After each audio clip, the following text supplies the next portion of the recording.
Welcome back to the Enlightened Misfits podcast. I am your host, Lauren, and in today's episode, I have Tiffany. She is an entrepreneur and a photographer. Welcome, Tiffany. I'm so happy to have you here with us this morning. Thank you, Lauren.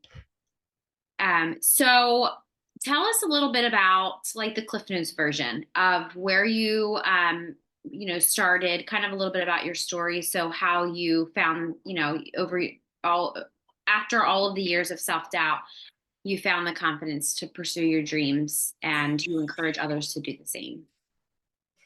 Yeah, so Cliff Notes is fun because I'm definitely a talker. So let me try to keep it as short as Oh, it's possible. okay. Uh, I was just saying, you don't need to start when you were a kid, yeah, You I know, almost tried. You stopped me. No, I definitely wanted to be an artist as a kid. Didn't seem realistic. So I tried to do like the normal route, going to college and doing well in school, but I was never really that good at academics. And it really, I think, was a big self-esteem issue in my life. It started very young. So I never really thought I'd amount to much because everything people wanted me to be, I wasn't really excelling at and wasn't getting at all. That's kind of where it all started. And then I ended up in high school finding graphic design. So I wanted to be a graphic artist.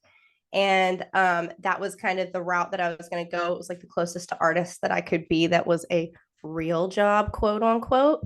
And then the unique part about, and you look like you're in my generation as well, I'm a millennial. So technology was there, but the internet was really taking off. So all of those local print shops that I was working for were starting to get overrun by Vistaprint, Canva. Yes, I still use them. So it's fine. But at that time, it was just squashing all of those local shops, and everything that I'd poured my heart and soul to was kind of just drying up in front of me. And ran into some sales work for a little while, and I didn't realize it's kind of all by design, because it was the final element that I needed and kind of the confidence that I needed that I can sell things and people like will talk to me and like me enough to buy the product that I'm selling. So it kind of gave me that confidence that I had been missing the whole time. I took one like extra class. I forget what they're called right now. But just to get that extra credit, you could either take one course or the other. And I went for photography. So I've only ever taken one class in photography. And here I am running a successful photography business. And that's essentially the road it went down. Now, when you talk about self-doubt, can you talk about, because there's a lot of entrepreneurs that listen to this podcast, and then, maybe one of them wants to do photography as a side business or, use it as a career.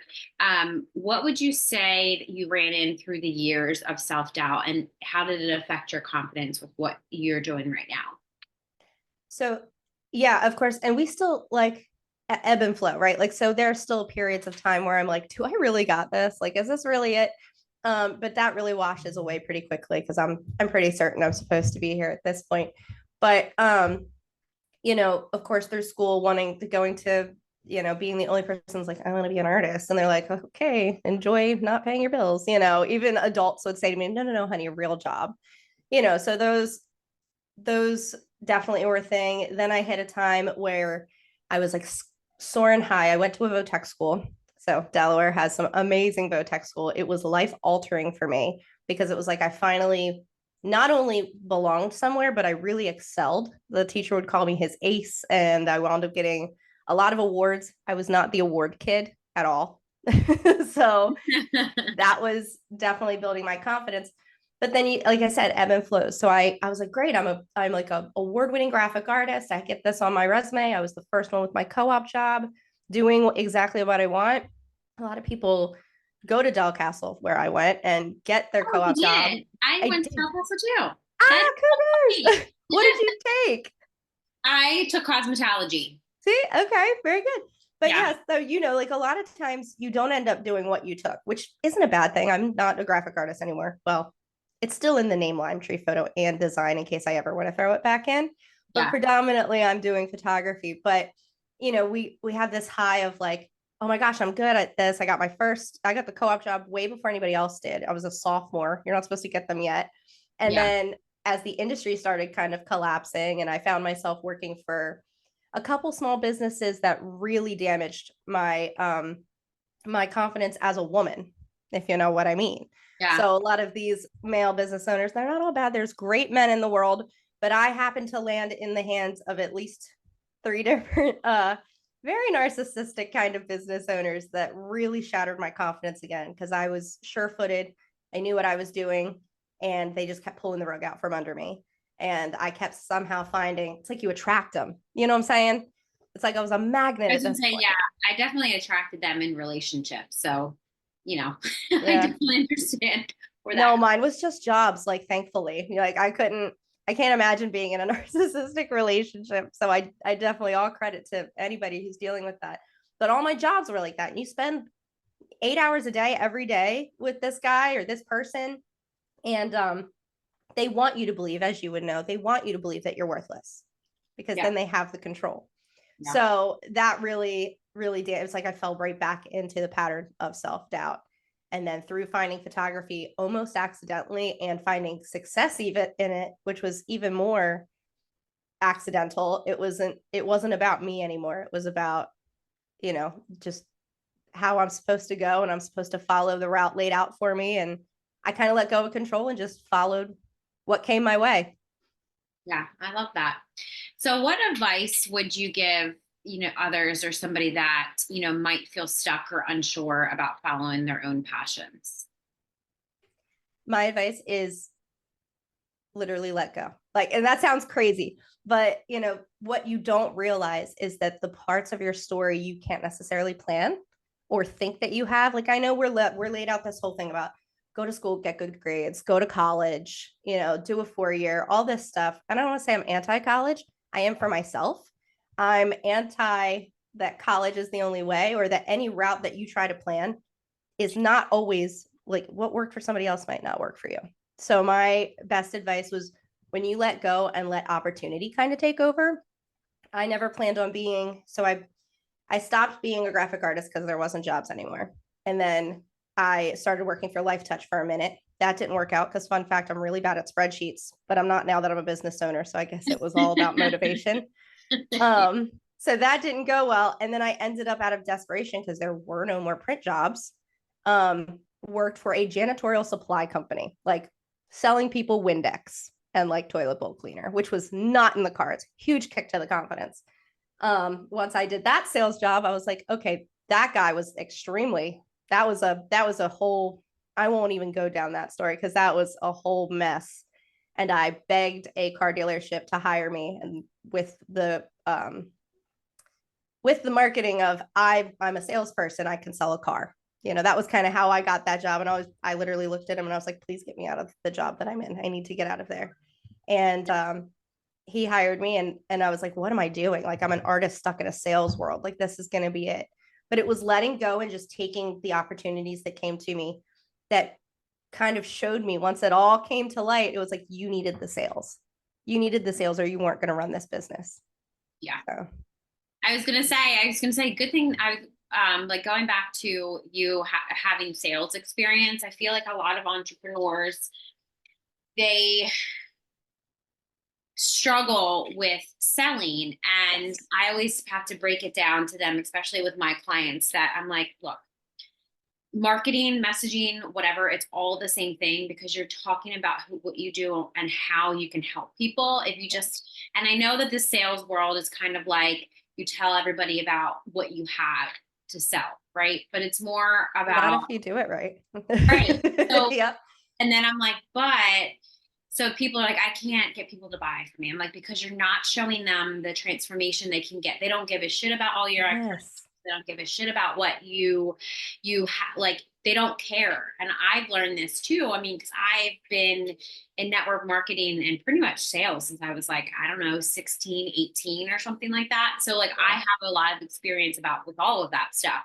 Mm-hmm. The cold messaging, the cold marketing, all that stuff, it doesn't really work. But like for you, when people come to you and want a car, that is them coming to you, and then you're able to sell them a car because they want a car. But it's Yeah. not like you're going to people's front doors and you're like, do you want a car? Do you want to buy Yeah. a car? Like, that's going to really mess up your confidence, because Yeah. people are going to get a lot of no's. But I Yep. always get, I actually have learned to like when people tell me no, because I get curious about why. What limiting beliefs are there? Like, what do you feel like you don't deserve? Or what trauma is there? All that stuff. So I feel like for you and your business, I feel like that's why you're so successful, because you've had all of these random jobs that you're like, why am I here? It's really true. Yeah, I mean, yeah, for just like a small advice for anybody who is struggling with sales, because I work with a lot of small businesses that want to start up. A lot of my friends come to me and like, I want to be doing what you're doing. And I'm like, I didn't land here. Like it was a process. So please understand you got to go through the fire too. Like, Right. but the biggest thing with sales, which I noticed, because they do try to make you push whatever car's been on the lot longest or whatever the new special is, they want you to push that, and they want you they give you incentives and stuff. And it was never my thing, which is why I didn't last very long, because I'm not going to be a pushy salesman. But if you find someone's problem and you have the fix, you can sell it, whatever it is. If it's hair, you've got a shampoo that fixes the dead ends, or it doesn't fix, you can cut off the dead ends, but you got shampoo that helps with the dryness. You've got whatever. If you just stop Right. and listen, they Yeah. will tell you exactly what they need. And even if the sale is a little sale, the sale is a sale. They're going to come back when they need a big thing, because you didn't force anything down their throats. Yeah. I think that that's why I'm such a good mentor, guide, whatever people call me. Mm-hmm. Coach, whatever. I don't normally call myself a coach, but people call me a coach. So Yeah, whatever there they you go. call me, nicely, whatever they call me. Only the nice ones. um, Usually I trigger a lot of people, and it's because I'm listening to what they're saying to me. So Mm-hmm. I've always been a very good listener. Um, and I feel like when I listen, same thing with like the podcast, people are like, you're such a good host. And I guess I look at it like, well, I'm listening to what they're saying, and that's how I'm asking more questions, because people Yeah. are like, can you send me like the questions you're going to ask? I'm like, well, you sent me what you can talk about. I don't really know what I'm going to, even if I were to sit here and think about what questions I'm going to ask, I'm not, usually they're just very intuitively downloaded to me, and I ask just because I can have a conversation. But I've noticed that it's hard for people to have conversations because of whatever. They're scared that people are going to judge them, or, maybe it's their own limiting beliefs or something like that. So I always try to make it like a very safe space for people to kind of just talk about their story, because I feel like a lot of people have a story and they have nowhere to share it, and I feel like they want to share it.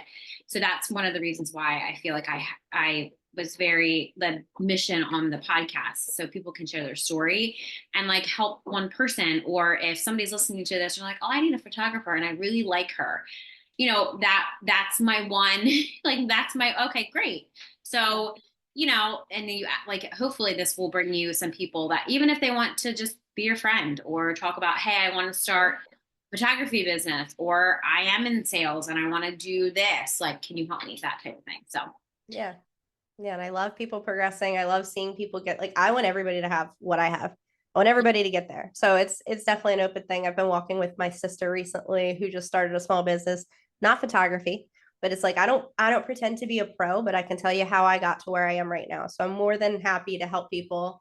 I call myself a small business bully.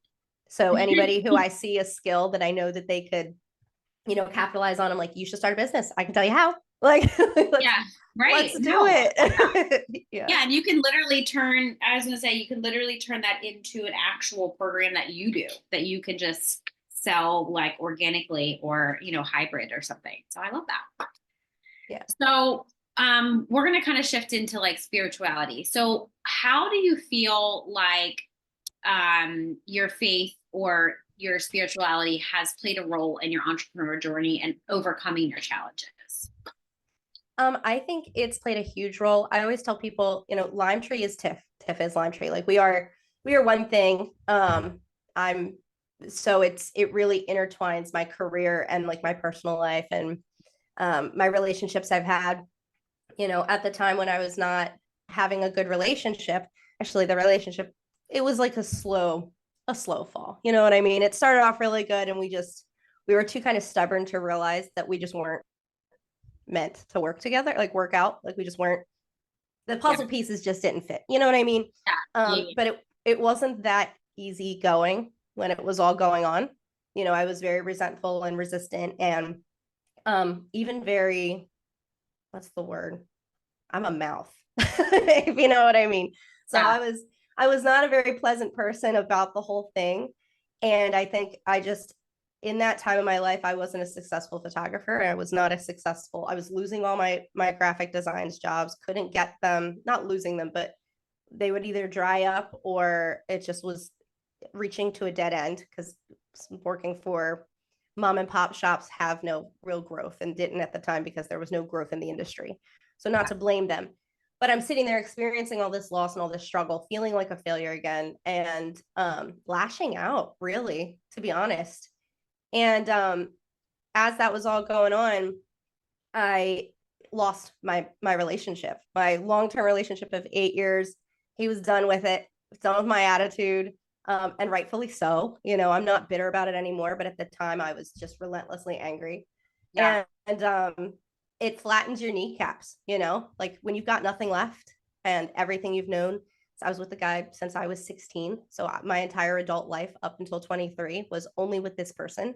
And I've never had to be alone and figure out how to do life by myself. And I didn't have the confidence to think I could. So I had to move back with my parents, and that was fun and all that. And I even truthfully, just to be completely candid in here, I wound up going to Meadowood, which is a mental hospital here in Delaware, and spent a week there. And I lovingly call that my vacation. I needed to pull myself out of my hole, out of my own world, out of even the beauty is like they cook for you and all you have to do is shower to be considered like functional. And Okay. so having literally no responsibilities and just a moment to reset and grieve the loss of this plan that I had laid out for my life that went to nothing. I had to kind of process that, like, okay, well, everything you tried didn't work. So I really leaned into my faith at that point. I like to joke that someone from my church sent me I had nothing when I went in because I was just desperate at the time. And I just went in the mental hospital with whatever clothes I had on. And I was like, okay, I need like basic stuff here. Can somebody send me like a crossword puzzle and like a bra maybe? And somebody sent me a bra and a Bible. And I was like, this is all the support I need. I've got it all right here, guys. So that was kind of my joke. And there's nothing else to do. So I really leaned into faith and leaned into the fact that I don't have control of all this. This is not this. I'm just really a vessel at this point. So whatever you got, I kind of looked up and I was like, whatever you got, I'm game. And I wound up working for sales jobs, like I said. And within a month of getting out of that, I wound up meeting what is now my husband of 9 years. And we've been together for 10 years. We have 3 kids together. And, it was like as soon as I let go and stopped trying to control everything, and I never considered myself a control freak, but once I like let go of everything, it just clicked. It was like, just enjoy what you're being given instead of demanding what you don't have. I like that you said that, like, let go, because I feel like that is so simple and it sounds so stupid and like Mm-hmm. cliche, but I'm telling you, it is probably the best advice. Like when you said that, I was like, oh, good, great. She's on the same wavelength as me. Because for me, like if I like try to control, like pretty much just control Mm-hmm. the outcome of any situation, the universe will show me that I'm not in control. I'm Yep. only in control of myself. But when Yes. my experiences, I felt like a control freak because I felt like in my entire childhood was always controlled. I never really could make my own decision. I always had to like do things the way that my parents wanted and Mm-hmm. all the things. Like I never really felt like I could make my own decision or I had Yeah. like permission to make my own decision. And not that I feel like it's not a bad thing that my parents did that. I knew that they were doing it to protect me, but Right. in turn, it literally like set me up for like failure. And I know that my mom will probably be listening to this, and it's not a stab at her. It's Yeah. just that, she only could teach me what she knew. Right. Now it's like my daughter, the way that I teach my daughter or like help her make a decision. I mean, she's 4.5. She's really good at making decisions, but um, I had to learn who she was. So like that goes back to human design. I don't know if you know much about human design, but we're all designed to make decisions differently. The same, and then that goes for anybody. Like we're all just unique and different. And I had to really figure out where her energy was and how she made the best decisions. So she doesn't grow up saying, oh, my mom never made me let me like teach me to make decisions. And that's why I make all these mistakes. Or, Yeah. she'll make mistakes, but she'll have to learn from them. And I always Yes. say that I don't control what she does, except for if she's like either going to kill herself or going to get, Yeah. danger. But Yeah. other than that, she does exactly what she wants to do in the realm of it being societal. Like she's doing, like she's okay. You know what I mean? Yeah. No, I And I totally feel get it. like that has really helped because she doesn't try to do the other things. Like she Hmm. doesn't try to be so resistant to, I mean, besides get dressed, it's like, like 20 minutes later, she's still standing there. I'm like, do you need help? No. Yeah. She's like, wants to play with the dog and she wants to do this, like that type of, um, you know, just, little kid behavior. But other than that, I feel like I try to do everything that my parents didn't do because, and most of the time, besides like the little things, because I feel like that helps. It will help shape her into an adult, and it's a dark world and, it's hard. And, I'm like, if I don't want to like take her sassy attitude out because I have one too. She's definitely a Capricorn. I'm definitely an Aquarius. Like we we butt heads a lot, but I feel like at the end of the day, I know that hopefully in her journey, I mean, there'll be things that she has to go through that I can't control. And I just feel like the things that I can control and show her and help her, I feel like maybe that in her adulthood and her teenager, she'll be like, my mom, she'll always remember those core things. Like my mom always let me make my own decisions. Should I make this decision? Should I not? She's going to be a teenager. She's going to be like, I know my mom doesn't want me to do this, so I'm going to do the opposite. That type of thing. Because I feel like, it seems like we're in how old are you? I'm 33. Okay. Yeah. So I'm going to be 36, but we're, around the same generation that it's Hmm. like, I feel like our parents, that they just did the best they could. But Yeah. I feel like I was very rebellious. That's definitely my Aquarius side, that I would do everything that I knew I wasn't supposed to do, like Yeah. supposed, like, or Hmm. told not to do or whatever. But I feared my mom a lot. So it was like, do I want to get in trouble today? Yeah. Yep.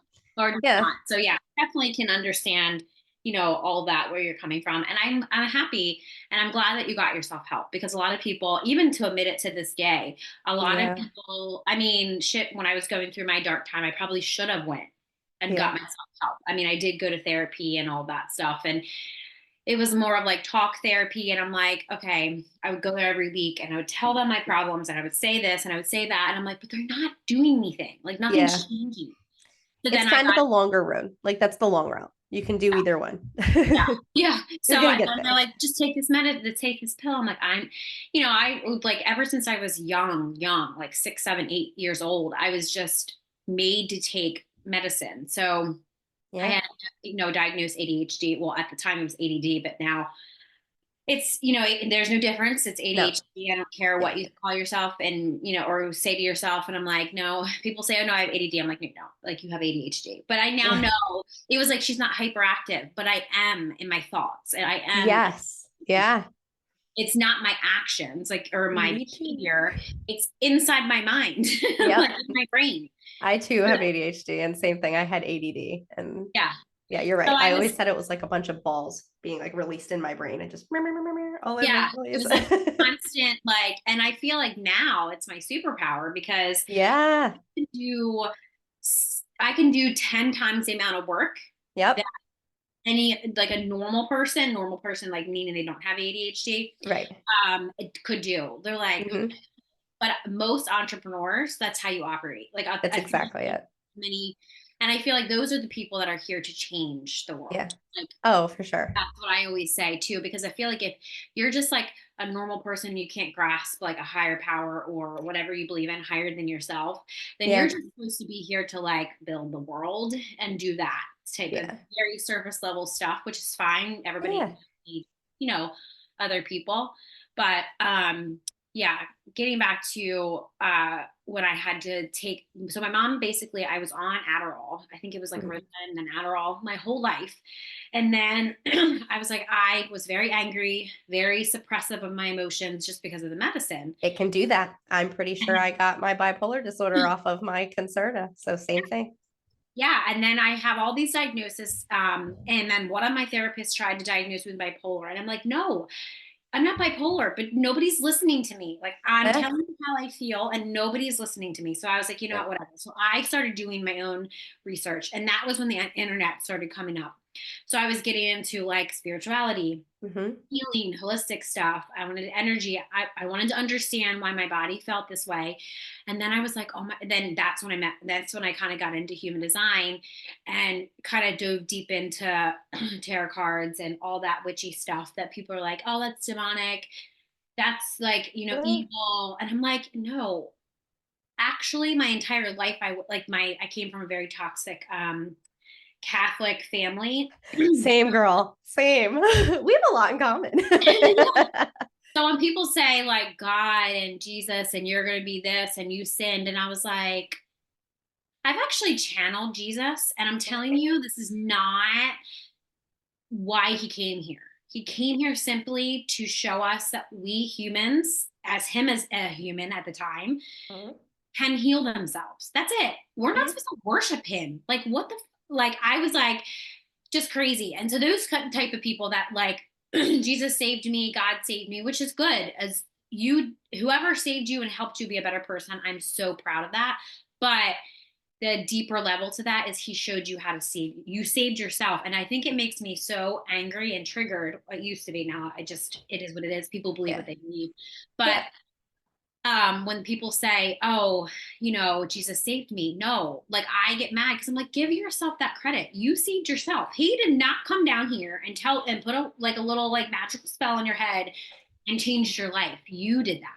So I feel like that part, that's where it kind of like, why can't you give yourself credit? You know what I mean? Yeah. Why can't you actually be the one to say, I did this myself with the help of whoever your higher power is, Yeah. I think that's where I kind of get, always try to help people realize that it's not them. You need source, God, whoever your higher power is to work with you, but it's like you're co-creating with them. It's not like Hmm.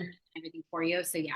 Yeah. I mean, you have to remember, like, if you're a Bible-based person, which I don't want to get preachy or anything, like I said, I believe in all things. I've got sage over Yeah. here and crystals hanging around, but I still got a Yeah. cross behind me. You probably can't even see it. Like, I do a little bit of everything, I suppose, but God gave us free will. That's like a known thing. So Yeah. you do have an element, you do have a part where you are active in this. And Yeah. I think it's the like person to person. You know what I mean? Yeah. How they have to digest. Like a lot of it, let's talk confidence, right? If I didn't have the confidence to believe I could save myself, I had to believe that Jesus could, because what else was there? Right. Or the Right. people that you might be talking to, because they're not at a place yet where they can believe that they did it or that they had a hand in it at all. Because you Yeah. can't, you're right. My ex didn't leave me because God made him do it. He was over me. He had free will. He had the ability to walk away. Now Yeah. it lined my life up differently for sure. And it lined my life up in an absolutely wonderful way, but not until I chose to let go was it going to get somewhere. Right. Yeah, no, I always call myself, it's funny, my mentor actually calls herself a Catholic witch too, because I do too. Because Christian witch, not Catholic. the deities and stuff that I normally channel are angels and are Yeah. like Catholic Bible, like what the Bible Yeah. says, Yeah. all that stuff. And So if it's you like, don't, that's fine too. Whatever yeah, you want to like I don't, do. I mean, it's like people are like, oh, you do like dark demonic witchcraft. And I'm like, No. so witchcraft is you just manifesting and playing with energy. So sure, I Yep. you do witchcraft too. Like it's Yeah. not bad. But I know that Mm-mm. in the grand scheme of things, in our generation, the people that were like wearing the goth clothes, the people that looked very witchy and dark, they were like doing dark stuff. And I'm like, I'm Oh yeah. friends with all of them. Like that was Yep. people are like, I even like now people are still friends with me in high school and they're like, they look at my life and they look at theirs and like, damn, I wish I would have followed you, because they would always be like, why are you doing that stuff? Or, oh Yep. my God, you shouldn't do that stuff. And I'm like, no, it's okay. Like, it's Yeah. okay. Yeah. but it's like who I am today. It's just who I always been. And I was doing this way before I even knew what I was doing, like playing with stuff outside, putting stuff together, all that stuff. And it's just Yeah. in my soul that I just knew what I was doing. And I was just hoping for a better outcome to like where I Hmm. worked. So, Yeah. so before we wrap up, is there any last thoughts or like with like nuggets of wisdom that you wanted to share with listeners? I don't know. I know we talked about so many different Uh, things. no, we did. We did. It's the ADHD is pinging right now. No, I think it was all a great discussion. I guess my last word of wisdom is don't be scared of anything. That sounds crazy because I'm probably one of the most fearful people. Like I don't like heights or going to jump scare places. Love paranormal stuff, but I don't like jump scare. Like I don't enjoy the a feeling of adrenaline or whatever.